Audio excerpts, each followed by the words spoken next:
Hi, I'm Satish, and today I want to share my story with you. Not as a motivational speaker or a business leader, but as someone who once stood where many children stand today. Hopeless, hungry, and yet holding on to the tiny flicker of hope. When I was 3 years old, I sold vegetables with my father. My dad has a small vegetable cart that he pushed around the city. And whenever he stopped the cart, I used to run to people's door and said, "Uncle, would you like to come buy some carrots? Auntie, the tomatoes are just out of the farm. They're fresh. Why don't you come and buy some vegetables?" And I loved doing this because my dad bought me chocolates every single day. And that is all I wanted when I was young. Because my parents couldn't afford my fees, so I never went to school. But I was glad that I could be part of my dad's, business.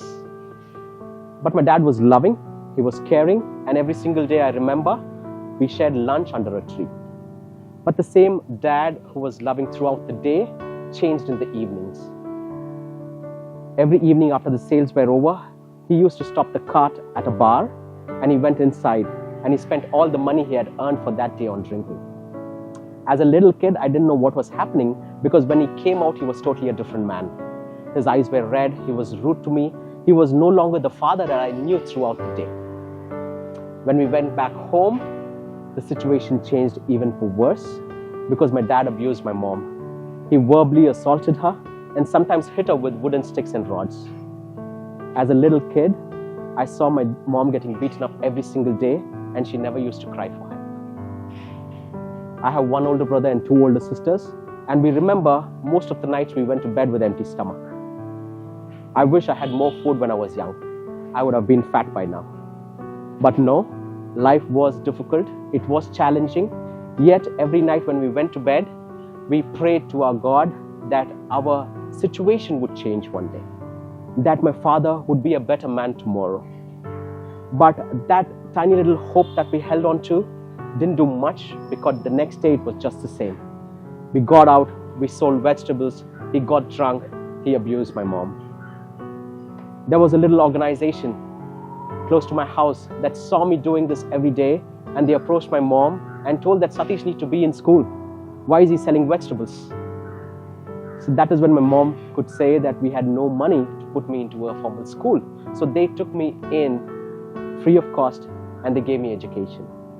That was the very first time I had this opportunity to being inside a classroom. And that was inspirational. And that was a change that I was looking for, because for the first time, I could see people welcoming me with a big smile on their faces. So I went inside the school. There were teachers who, took me in, they gave me snacks to eat, and they taught me lessons.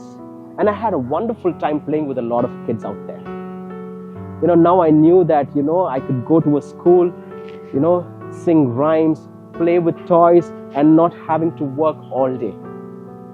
The beauty of being part of an education system of a school is that my teachers were very encouraging, very motivating, because they always told me, "Satish, you can become a good singer, Satish, you can become a good dancer, a good speaker," even though I was not good at any of those things. But those words were filled with hope, and that is what I held on to for the rest of my life. Now I was very happy that I could be part of a school. Now I knew that I could become someone. But then when I was 8 years old, everything around me changed. It was a summer evening and I was playing very close to my house with my friends, and I saw my mom shouting on top of her voice. She said, "Someone help, someone help." And she was crying out for help, and because I knew this was very unusual, because I saw my mother getting beaten up every single day, but she never used to cry for help. So I ran close to my house and I just stood there, shocked, because I could see my entire house covered in flames. It was burning and I didn't know why. And slowly I saw someone opening the doors from inside, and it was my father. He came out fully burnt, covered in flames, rolling on the ground and shouting and crying for help. As an 8-year-old kid, I stood there just a few feet away from my dad, seeing him die. I didn't know what to do then. My mother, with 4 children below the age of 14, we were helpless. And now, we didn't have a house, we didn't have clothes to wear, we didn't have food, and most importantly, I didn't have a father whom I loved a lot.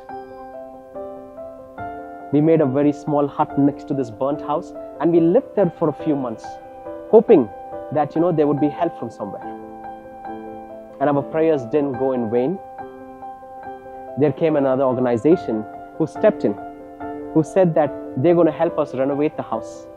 They told me that they're going to, give me free education, not to worry about the situation. They painted our house, and most of the clothes they donated to us that I could wear. And I knew at this moment that I couldn't take anything for granted. Because I didn't have a father, my mother was the only breadwinner from there on. It was very courageous of her to do this, because she, with no much support, held this family together. So I studied well with the help of my sponsors. I had made a lot of good friends in school who motivated me, who gave me everything they had so that I could succeed. And today I'm proud to say that I have graduated with a degree in business management, with a degree in digital marketing, and a degree in leadership development. And this would not be possible without my sponsors. Because I remember my sponsors wrote wonderful letters to me. They said, "Satish, we love you. You are special. Never give up on life." They said there's so much of wonderful opportunities in the world for you to conquer. Just hold on to this faith, this hope that things would be better. The same village that once, threw us aside as people from a very backward caste are the ones who've accepted us now. They look up to us as role models. Their kids come to us with advices.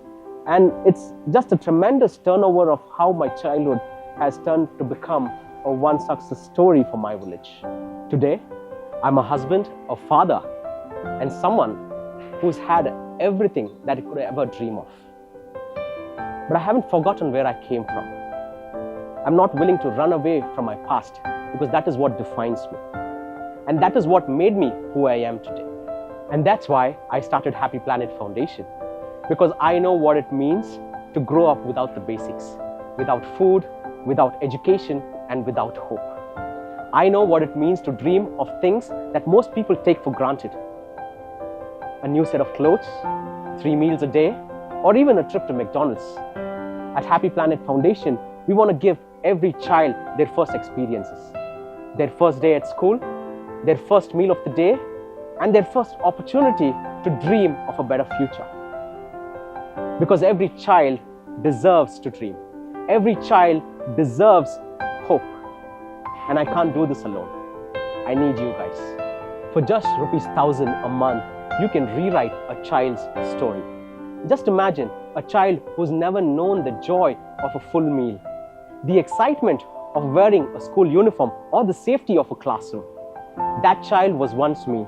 And today, each of you have an opportunity to change a life forever. This isn't charity, my friends. This is hope.